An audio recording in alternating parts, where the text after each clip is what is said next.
அனைவருக்கும் இனிய காலை வணக்கம். செவ்வாய்க்கிழமை. இன்றைக்கி என்ன கதைன்னா, எல்லா பக்கம் கோயில் பக்கத்தில் ஒரு மன்றம் இருக்கும். இப்போ சொற்பொழிவு இதை மாதிரி பேச்சு அந்த மாதிரி நிகழ்த்துவாங்க, உரையெல்லாம் நிகழ்த்துவாங்க. அதில் ஒரு உரை நிகழ்த்துறதுக்கு வந்து ஒரு ஊர்லேயே சிறந்த பேச்சாளர் ஒருத்தரை கூட்டிகிட்டு வராங்க. ஒரு பெரிய ஆள். அவர் வந்து அன்றைக்கி உரை நிகழ்த்துறாப்புல அது என்ன எதை சம்மந்தமானா சுயநலமாக இருக்காதே அப்படின்னு சொல்லிட்டு ஒரு நடத்துகிறாப்புல. அது எல்லாம் சிறந்த அந்த உரை வந்து நல்லபடியாக போய்கிட்டு இருக்குது. திடீர்னு அந்த கூட்டத்தில் இருந்து ஒரு சின்ன பையன் எழுந்திரிச்சு வந்து, நீங்கள் சொல்கிற தலைப்பில் எனக்கு உடன்பாடு இல்லை, நீங்கள் சொல்கிற கருத்துலேயும் எனக்கு உடன்பாடு இல்லைன்னொடனே அவருக்கு நம்ம உரை நிகழ்த்துவதற்கு ஒரு மாதிரி ரொம்ப ஷாக் ஆயிடுச்சு. என்னடா வந்து ஒரு சின்ன பையன் எழுந்திரிச்சு நம்ம சொல்கிறதுக்கு இப்படி சொல்கிறானே அப்படிங்கிற மாதிரி ஒரு மாதிரி பேச்சை நிறுத்துறாரு. அப்போ அங்கே இருந்த பெரியவங்களாம் கூடி அந்த பையனை இது பண்ணுறாங்க, அமைதியாக்கி, சின்ன பையன் தானுங்க, தெரியாமல் பேசிட்டான், நீங்கள் நடத்துங்கன்னு அவர் உரையை நிகழ்த்திட்டு போயிடுறாப்புல. நைட்டு வீட்டுக்கு போகிறாப்புல அவர் தூக்கமே இல்லை. ஏன்னா அவர் இந்த மாதிரி ஒரு சூழ்நிலையை வந்து இது வரைக்கும் எதிர்கொண்டதே இல்லை. என்னடா ஒரு சின்ன பையன் இப்படி பேசிட்டான்னு சொல்லி அவர் தூக்கம் தொலைஞ்சு போச்சு. மறுநாள் காலையில் எந்திரிச்சு வராப்புல. அந்த பையன் யார் என்னன்னு கேட்குறாப்புல. பக்கத்து கடையில் பூ விற்கிற பையன் தாங்க, கோயில் இதுக்கு வந்து பூ கொண்டு வருவாப்புல அப்படின்னு சொல்ல அந்த பையனை தேடி போகிறாப்புல. தம்பி, நேற்று நான் பேசின உரைக்கு வந்து நீங்கள் இது சொன்னீங்க, எதிர்ப்பதமாக சொன்னீங்க, அதுக்கு எனக்கு பதில் இருக்குது, நீங்கள் சொன்னதுக்கு உங்கள்கிட்ட பதில் இருக்கான்னு கேட்குறாப்புல. தம்பி அவரை மேலே இங்கேயும் பார்த்துட்டு அவர் என்ன சொல்கிறாப்புல, நீங்கள் கேட்ட கேள்விக்கு பதில் வந்து இந்த மரம் தான் சொல்லி ஒரு மரத்தை காட்டுறாப்புல. அந்த மரத்தை பார்த்தீங்கன்னா ரொம்ப பட்டு போய் கொடி சுற்றின மரமாக இருக்குது. இருங்க நான் வந்துடுறேன்னு சொல்லிட்டு போகிறாப்புல. பூ கொடுத்துட்டு வந்துடுறேன் அப்படின்னு சொல்லிட்டு போயிட்டு வர வரைக்கும் நம்ம டைம் ஆகிக்கிட்டே இருக்குது. நம்ம ஆளுக்கு வந்து பொறுமை தாங்கலை. ஏன்னா இவர் தான் எல்லாத்தையும் காக்க வச்சு பழக்கம், பெரிய ஆள் இல்லை. ஆனால் ஒரு சின்ன பையனுக்கு நம்ம இவ்வளோ காக்கிறதான்னு சொல்லி கிளம்பி போயிடுறாரு. இருந்தாலும் அன்னைக்கு வந்து அவருக்கு அந்த தூக்கம் கிடைக்கல. ஒரே குழப்பம், என்னன்னா ஒரு சின்ன பையன் நம்மளை இது பண்ணுறாப்புலையே அப்படின்னு சொல்லிட்டு மறுநாள் கிளம்புறாப்புல. மறுநாள் கிளம்பி அந்த போகிறாப்புல, கடையில் விசாரிச்சுட்டு வீடு எங்கேன்னு சொல்லிட்டு போகிறாப்புல. வீட்டுக்கு போனால் அங்கே ஒரு பாட்டி இருக்காங்க. அந்த பாட்டிகிட்ட இந்த பையனை பற்றி விவரங்கள் கேட்குற, யார் என்ன அதனால் அந்த பாட்டி சொல்கிறாங்க, அந்த பையன் ரொம்ப சுட்டிப்பான பையங்க, எல்லா வேலையும் கிடைச்ச எல்லா வேலையுமே செய்வாப்புல, பூ பாப்புல, இந்த மாதிரி எல்லா விஷயங்களும் சொல்லுது. ஏன் அந்த பையன் இந்த சின்ன வயசுலேயே எப்படி என்னன்னு விவரங்கள் கேட்கும்போது அந்த பையன் வந்து நல்லா இருந்தவங்க தான். ஒரு 3 வருஷத்துக்கு முன்னாடி வந்து அவங்க அம்மா அப்பாவோட நல்லா இருந்திருக்காங்க. அவங்க அம்மா அப்பா வந்து ரொம்ப நல்லவங்க, யாருக்கும் வந்து இல்லைன்னு சொல்லாமல் எல்லா உதவியும் செய்கிறவங்க, ரொம்ப இனிமையானவங்க. அவங்கள பற்றி நல்லா தான் சொல்கிறாங்க. யார் கேட்டு போனாலும் எல்லாமே செய்கிறவர் அவங்க அப்பா அப்படின்னு சொல்லி. ஒரு நாள் வந்து இந்த மாதிரி அவங்க ஃப்ரெண்டு வந்து ஒரு உதவி கேட்டு வராரு. இந்த மாதிரி நான் தொழில் தொடங்கணும், அந்த பையனோட அப்பாட்ட தொழில் தொடங்கி நடத்தணும்னு உதவி கேட்டு வராப்புல. உதவி கேட்டு வரப்போ அவங்க அப்பா அவர் கேட்டு வந்து பண உதவியாக இருக்குது. பண உதவி வந்து பெரிய தொகையாக இருக்குது. நம்மள்கிட்ட அவ்வளோ காசு இல்லை.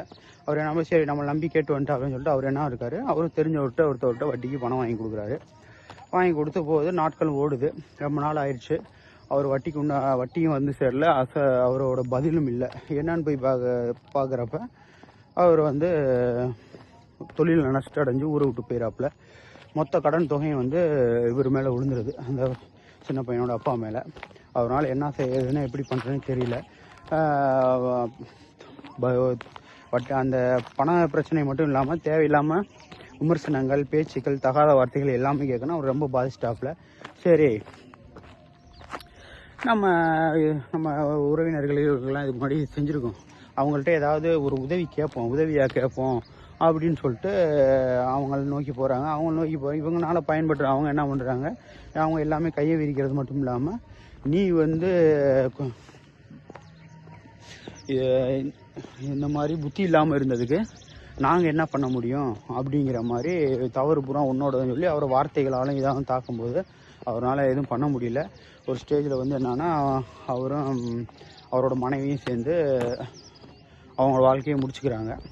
இந்த பையன் தனிமையாகிடுறான். அதுலேருந்து அந்த பையன் வந்து உழைக்கணும், ஓடணும், நம்ம நிலையாக இருக்கணுங்கிறதுல ஓடிக்கிட்டே இருக்கான்.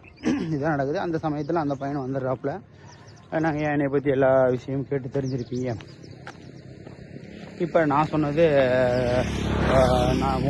நீங்கள் சொன்ன கருத்து வந்து சுயநலமாக இருக்காதே அப்படிங்கிற சொன்ன கருத்து தவறு தானே அப்படின்னு சொல்கிறா. அவரால் எந்த பதிலுமே சொல்ல முடியல.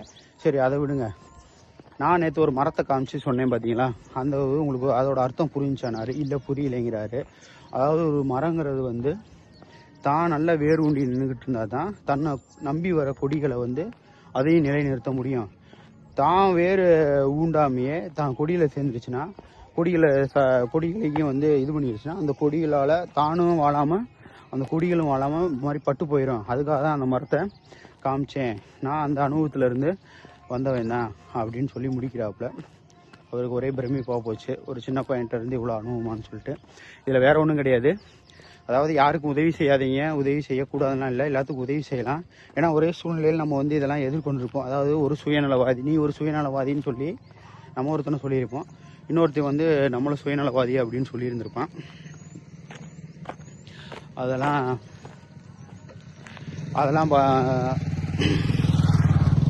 அந்த எப்படி சொல்கிறது, அந்த ஒரு சின்ன இல்லை தெரிஞ்சவர் வந்துட்டார். ஆனால் சுயநலவாதின்னு சொல்லி நம்ம எதிர்கொண்டிருப்போம் கண்டிப்பாக. எனக்கு எதிர்கொண்டும் இல்லாமல் நம்ம சொன்னது போக நம்மளை யாரும் சொன்னனால அதை நம்பி புலம்பியிருப்போம், ஐயோ நம்மளை இப்படி சொல்லிட்டாங்களேன்னு சொல்லிட்டு.